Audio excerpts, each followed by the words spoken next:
नमस्कार, मैं अरिजीत आपका स्वागत करता हूं टेक्निया न्यूज में। अब वक्त हो चुका है आज के 10 बड़ी खबरों का।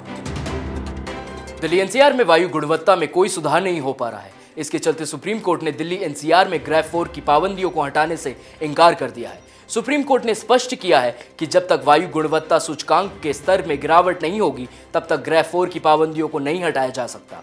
साथ ही सुप्रीम कोर्ट ने अधिकारियों को फटकार लगाते हुए एमसीडी, दिल्ली पुलिस, दिल्ली प्रदूषण नियंत्रण समिति और अन्य अधिकारियों के बीच समन्वय की पूरी तरह कमी बताई है और सभी संस्थाओं को एकजुट होकर प्रदूषण कम करने के उपायों पर काम करने की सलाह दी है। किसानों का दिल्ली कूच एक हफ्ते के लिए टल गया है। यूपी के नोएडा में संयुक्त किसान मोर्चा के नेतृत्व में किसान संसद भवन तक विरोध मार्च निकालने के लिए सड़क पर उतरे। उन्होंने पुलिस की लगाई बैरिकेडिंग भी तोड़ दी।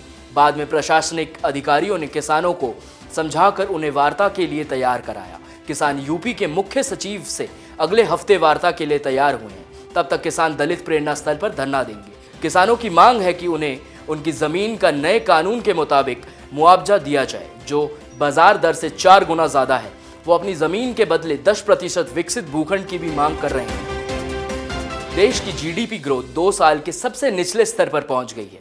जुलाई से सितंबर की तिमाही में देश की विकास दर घटकर 5.4% रह गई है, जो पिछले 2 साल में सबसे कम है। पिछले साल इसी तिमाही के दौरान विकास दर 8.1% थी। इस गिरावट की मुख्य वजह मैन्युफैक्चरिंग और माइनिंग सेक्टर का खराब प्रदर्शन और उपभोक्ता खर्च में कमी मानी जा रही है। हालांकि अब भी भारतीय इकोनॉमी दुनिया की सबसे तेज इकोनॉमी बनी हुई है।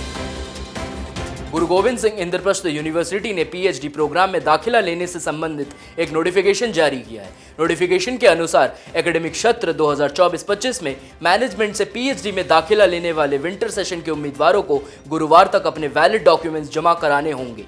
उम्मीदवारों को ये डॉक्यूमेंट्स विश्वविद्यालय में संबंधित ऑफिस में जमा कराने होंगे।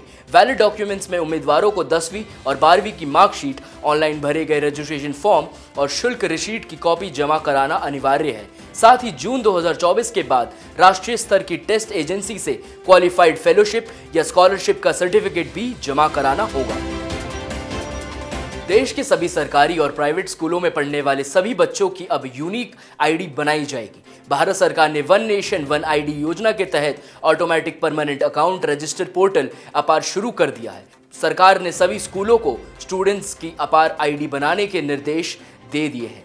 अपार आईडी के जरिए स्टूडेंट्स की पहली कक्षा से 12वीं तक की सभी दस्तावेजों को सुरक्षित रखा जा सकेगा और जरूरत पड़ने पर ऑनलाइन आईडी ओपन कर डॉक्यूमेंट्स का इस्तेमाल किया जा सकेगा।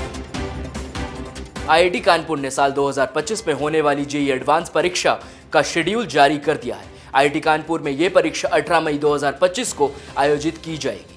परीक्षा का आयोजन 2 शिफ्ट में किया जाएगा। जेईई एडवांस का पेपर 1 सुबह 9 बजे से और पेपर 2 दोपहर 2:30 बजे से शुरू होगा। जेईई एडवांस में आवेदन की प्रक्रिया अप्रैल में शुरू की जा सकती है। जेईई एडवांस में आवेदन के लिए जेईई मेंस परीक्षा में पास होना अनिवार्य है। जेईई मेंस का आयोजन 21 से 31 जनवरी 2025 तक होगा।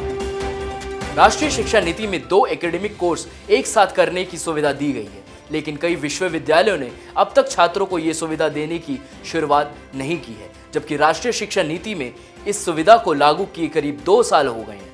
विश्वविद्यालय अनुदान आयोग के सचिव मनीष आर जोशी ने इस पर चिंता जताई है। वहीं विश्वविद्यालय के अनुसार कई छात्रों को एक साथ 2 एकेडमिक कोर्सेज में दाखिला लेने में दिक्कत आती है, क्योंकि उच्च शिक्षण संस्थान एडमिशन के लिए माइग्रेशन सर्टिफिकेट या लिविंग सर्टिफिकेट की मांग करते हैं।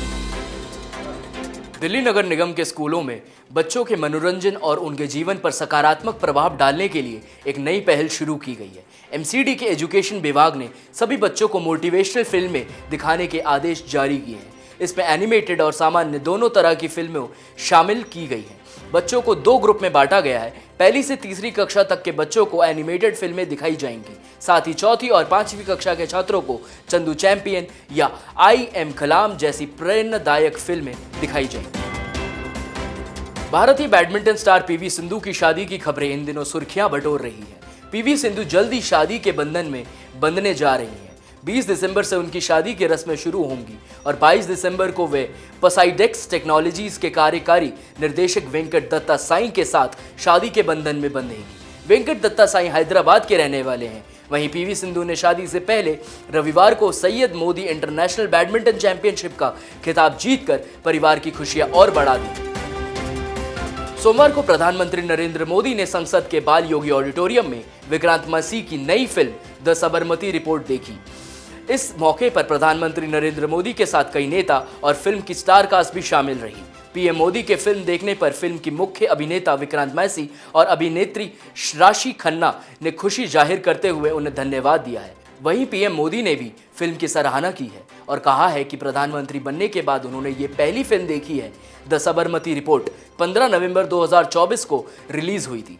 फिल्म की कहानी 2002 में गुजरात में हुए गोधरा